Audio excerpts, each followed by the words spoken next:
The government achieved a clear-cut victory on the 1st of May 1997, and they have a broad majority of seats. But they should remember also that it's a shallow majority because they didn't get a majority of votes. Let me say this clearly to the country. The Liberal Democrats are nobody's poodles, but we're not Rottweilers either. We don't savage on command. That's the old politics, and it's not for us.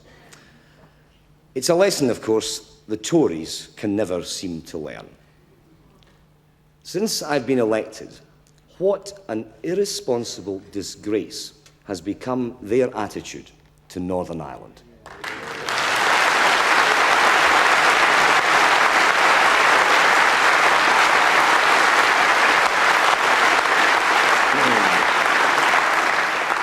You know, one of the most telling lines of poetry for me when I was an English student all those years ago was W.H. Auden on the death of Yeats.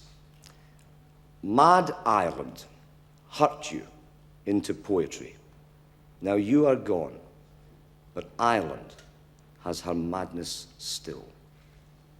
In Westminster, Ireland is one of those rare issues where loose talk can literally cost lives.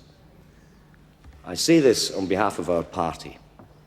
The Liberal Democrats are not going to play Westminster party politics with the Northern Ireland peace process. William Hague, grow up, grow up.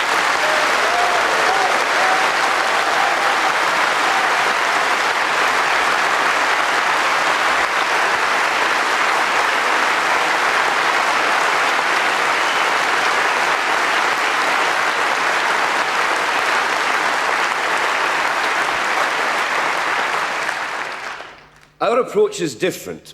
We walk what I call, or what I describe as adult politics, and that's certainly not William Hague.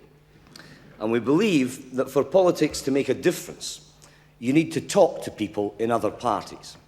That's why I'm already talking to pro-European Conservatives, and I'm going to go on talking to them. I want to maintain our current constitutional cooperation with the government. It's also why I don't rule out further cooperation with ministers. Remember what we've already agreed. If we get our policies implemented, if the party consents, and if we remain independent. That's the position, clear, unambiguous, and simple.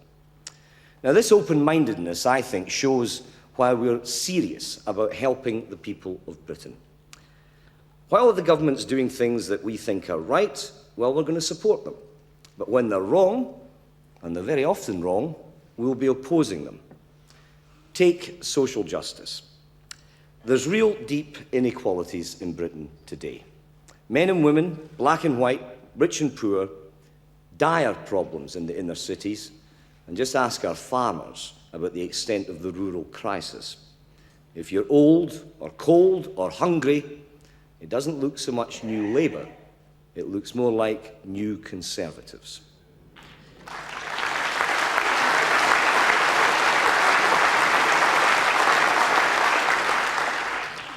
And you know something? Parliament fails as well. It fails people in this respect.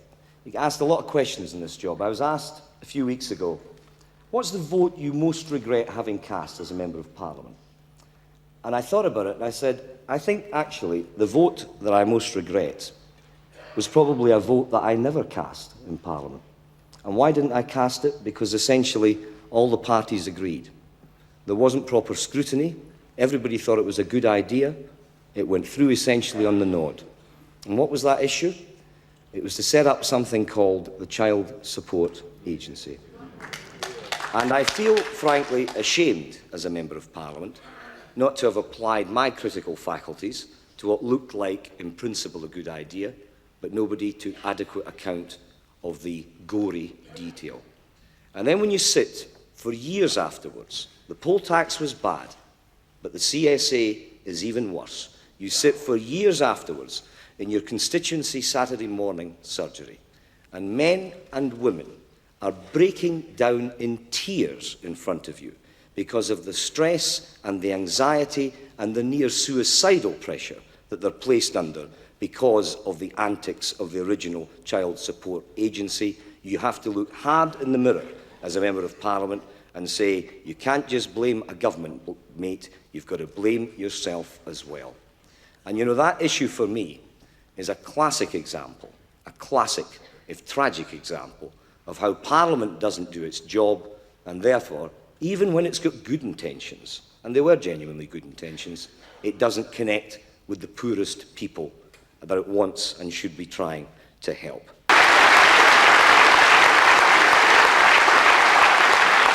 So it's then no wonder that so many of the poorest people in the country choose not to participate, engage or vote at all. It's a vicious cycle. They can't see any point in it. Politics just isn't connecting with vast swathes across the country. Well, we've just got to reconnect. And nowhere more so than where women are concerned. When you're not adequately connecting with the majority of the population, something is going far wrong. And I'm absolutely determined, as leader of this party, that we are going to find structures and mechanisms to ensure that there are going to be far, far more women elected as Liberal Democrats at every level of representation in this country. That is essential.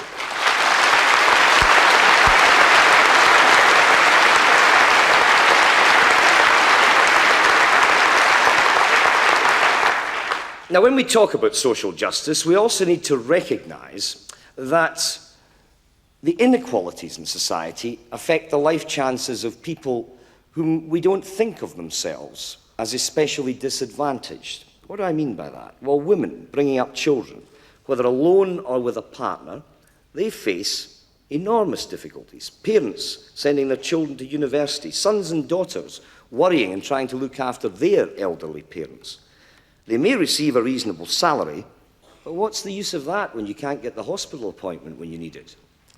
Or your child's class at school has got 36 pupils and the teachers can't cope anymore.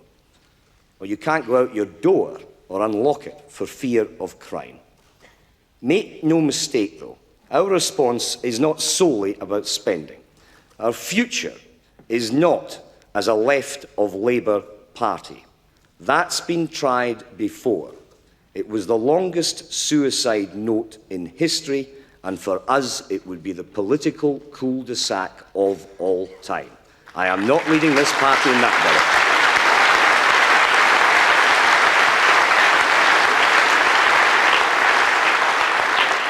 But you know, what really amazes me about this government is its sheer timidity. For so long under the Conservatives, politics was dominated by fear. Under Labour, it's been dominated by frustration.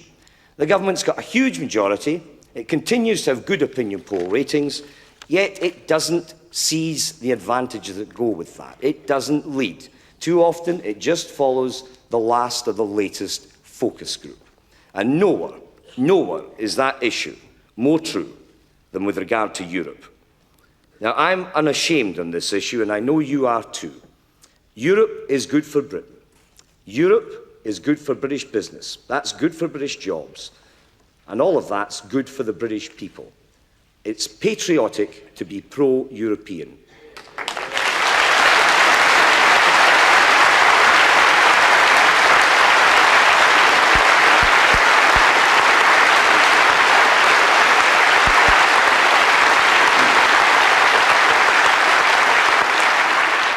Now, people need to know that thanks to Europe, we've got progress on paternity leave.